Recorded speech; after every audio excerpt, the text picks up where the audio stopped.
ભોલા દાદા ઘઉં તો બહુ સારા થાય હો, એવું લાગે છે. આ 100 થી લારી ભરાણી હજી તો અડધુંય નથી થયું. ઉતારો હારો બે છે એવું લાગે. બેટા ઉતારો હારો બે તો હારું. તને તો ખબર જ છે આપણે ખેડૂના દીકરા દી ને રાત મહેનત કરી, તડકો ન જોઈ, સાયો ન જોઈ, એવડી મહેનત કરી અને ઘઉં ન થાય તો છેલ્લે આપણે નિરાશ થવાનું જ રે. તારા મોઢામાં ઘી શક્કર જો તું કેન હારો ઉતારો બેહી જાય તો હારામાં હારું. દાદા ઉપાધિ કરો માં ઉતારો હારો જ બે છે. આ હું તમારામાં હાર્વેસ્ટર આવ્યો તયુંનો જોઉં છું, અડધા નથી થયા અને 4 ટ્રેક્ટરની લારી ભરાઈ ગઈ, આ 5મી ભરાય છે. એટલે ઉતારો તમારે હારામાં હારો બે છે. ખોટી ઉપાધિ કરો માં, તમે જે મહેનત કરી છે ને એનું ફળ તો મળશે જ. ઉતારો હારામાં હારો બે છે. તો હારું બટા લે, ઘઉં થોડાક હારા થાય ને તો થોડુંક માથે કરજ છે એ ઓછું થાય અને આખા વરના ખર્ચા એવડા લાગે તો કોઈ પાસે પાછા માગવા જવા નહીં.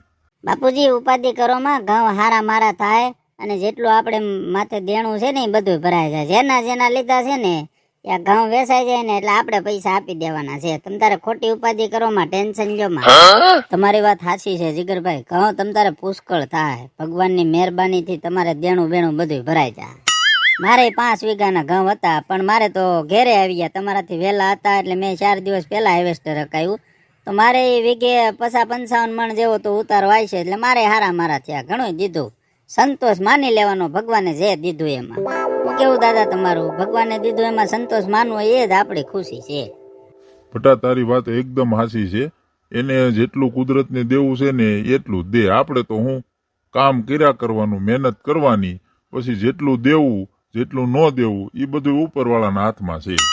પણ બટા આપણે ખેડૂના દીકરા, અને એક વસ્તુ તો તને ખબર જ છે, અત્યાર લગી ઘઉંના ભાવ કેવડા હતા.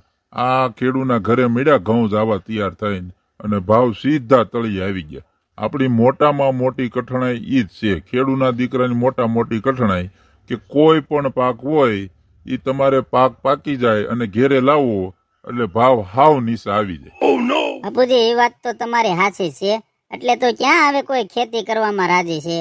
બધાય પાસે ખેતી છે પણ કરવા રાજી નથી. એનું કારણ એક તો જો જુવાન છોકરા હોય તો હવે કોઈ છોકરીઓ ખેતીમાં દેતા નથી, અને બીજું તમારો પાક આવે તો સામે દવા દારૂના ખર્ચા એવડા થાય અને વેચવા જાઓ તો કાંઈ ભાવ આવે નહીં એટલે તમારે માથે થાય. એટલે તો કોઈ ખેતી કરવા રાજી નથી. અત્યારે બધાને સિટીમાં જવું છે. ખેતી એક દિવસ આપણી પડી ભાંગવાની છે. દીકરા તે 100% હાચી વાત કરી. હવે અમે જ્યાં લગી સહી ત્યાં લગી જ ખેતીનો બોલબાલા છે. બાકી તમે રેવો ગણા ગાંઠા જુવાનડા રે, બાકી બધાને સિટીમાં જ જવું છે, કોઈને ખેતી કરવી નથી. પણ બટા એ લોકોની વાત હાચી છે, ખેતીમાં કાંઈ વધતું નથી. જો આપણે દિન રાતની મજૂરી ગણીએ, દવા દારૂના ખર્ચાના પૈસા કાઢીએ તો આપણી વાંહે 1 રૂપિયો નફાનો નથી વધતો. એટલે તો ખેડૂત બધા પરેશાન છે, હેરાન છે.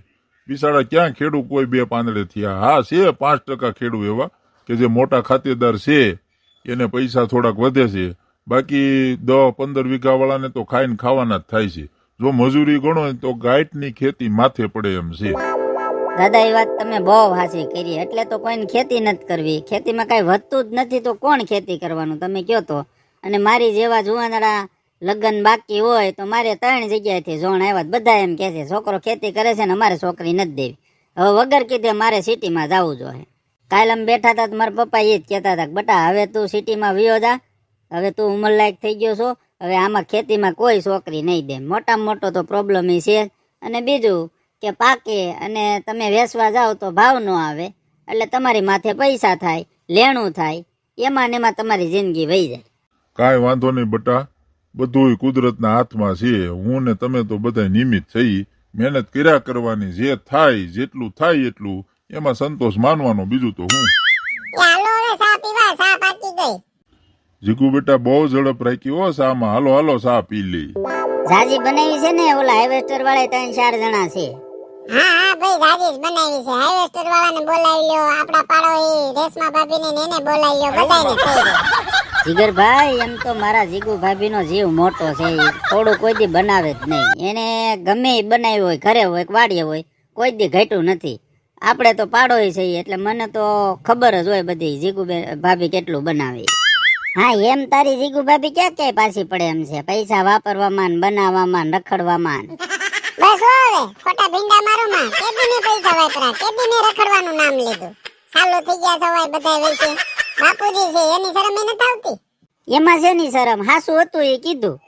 બસ બસ હવે સા ઠરી જાય હાલો ખોટા લાફા વેતરો માં એ ખેતર વિશે ઉભા ઉભા આગળ ને ચાલુ થઈ જાય ને પછી બંધ થવાની ખબર નહીં પડે બસ જીગુ ભાભી હાયલા કરે હવે આ હસી મજાક કહેવાય. હસી મજાક કરવાની જિંદગી જીવવાની જાવા જો ને હવે. કાળુ ભાઈ મેં કઈ કીધું આ તમારા ભાઈ ચાલુ થઈ ગયા બસ બસ દીકરાઓ હવે હાલો સા પાણી પી લઈ ઠરી જાય ને ઓલા હાઈવેસ્ટર વાળા હાથ મારતો હોય હાલ. બાપુજી એક વાત કહું આ ઘઉં હારા થયા છે હારો ભાવ આવે ને તો આ વર્ષે મને હાર કરાઈ દેજો હો. મારે હાર નથી બધી બાયું લગન માં હાર પહેરતી હોય ને હું એક હાર વગર ની હોય ને તો મને બહુ શરમ આવે પછી દર વખતે હું સોઈટી હોય હાર હાર હાર કરાઈ દેવું હાર હાર વગર ની હું તો એમને રહી જાતો. પણ કેદી કરાઈ દેવો મારી અડધી જિંદગી તો વહી ગઈ હમણાં અડધી બીજી વહી જાય જિંદગી પૂરી થઈ જાય મને શોખ ન હોય હાર પહેરવાનો પણ તારી ડોહી તને ખબર છે અત્યારે હોનાનો ભાવ કેટલો છે ઈ? બસ જીગર બેટા બંધ થઈ જા ઈ અમારા હાહરાઓની મેટર છે એમાં તારે કઈ બોલવાનું નથી થતું. પણ બાપુજી આ હું કે છે તમને ખબર છે? બેટા મને બધી ખબર છે બધી વહુ ને દીકરીઓને શોખ હોય ઘરેણા પહેરવાનો એટલે ઈ મારી અને જીગુ વહુની મેટર છે એમાં તું વિશે બોલ. અને આ જીગુ બેટા આ વખતે ભાવ હારો આવે કે ન આવે આ ઘઉં થયા ઈ વેસાય એટલે પેલું કામ તારું હાર બનાવવાનું કરવાનું. તમ તાર ખોટી ટેન્શન જોમાં જીગર કહેતોય ભલે ન કહેતોય ભલે મારે હાર બનાવી દેવો છે ને તમને. થેન્ક યુ બાપુજી ભાઈ થેન્ક યુ ની દીકરી હવે બંધ થાને. ના આને બાપુજી કહેવાય તમારે ન બનાવ દેવું તોય કાઈ નહીં મારા બાપુજી મને બનાવી જ દેવાના હાલો બધા સા પીવા સા ઠરી જાય હા હાલો હાલો ઓલાને બોલાવતા હો હાલો સા પી લઈ. કાળું જોયું ને આ બાયુની જાત લગન નહીં કરતો લગન કરે ને તો પૂરેપૂરો પસ્તાય. જીગરભાઈ એવું હાયલાત કરતું હોય અને બાયુના થોડા ઘણા શોખ તો પૂરા કરવા જ પડે ને. આ તારા બાપુજીએ નો આ પાડી દીધી બાયુ મોજ મારે અને ઘરેણું ત્યાં ક્યાંય વહી જવાનું છે જરૂર પડે તે વેસી ન ખાય પણ કરાવી દે તો બાયુ મોજ મારે. તો કાળું તે લગન નથી કર્યા ને એટલે બધી વાતો કરશો એકવાર લગન કર પછી મને સંભાળજે કે આ જીગરભાઈ હું કેતા હતા. હાલો ઓલાને હાથ મારતો હોય ને ચા પી લે. હાલો હું હાથ મારતો પણ જીગરભાઈ એકવાર લગન તો કરવા છે હો પછી જે થાવું હોય એ થાય. કુવારો છો લગન કરવાની ઈચ્છા તો થાય જ ને એકવાર. હું કેવું દોસ્તો તમારું લગન તો કરવા જ પડે પછી જે થાવું હોય એ થાય જોયું જાય છે.